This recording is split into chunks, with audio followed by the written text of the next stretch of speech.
যুব দলের নেতা গরু চুরি করতে এসে ধরা খাইছে। নীলফামারীর জলঢাকায় শিমুলবাড়ি ইউনিয়নের দক্ষিণ বেরুবন্দ গ্রামে গভীর রাতে গরু চুরি করতে গিয়ে স্থানীয়দের হাতে ধরা পড়েছেন এক ইউনিয়ন যুবদল নেতা। বুধবার মধ্যরাতে এই ঘটনা ঘটে বলে জানিয়েছে পুলিশ ও স্থানীয়রা।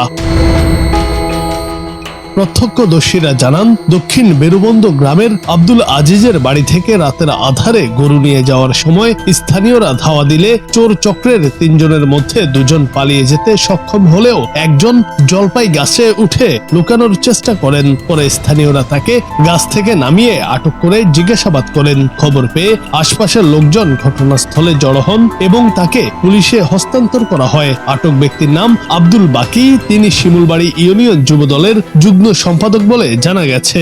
শিমুলবাড়ির যুব দলের নেতা দক্ষিণ বেরুবন্দে গরু চুরি করতে এসে ধরা খাইছে।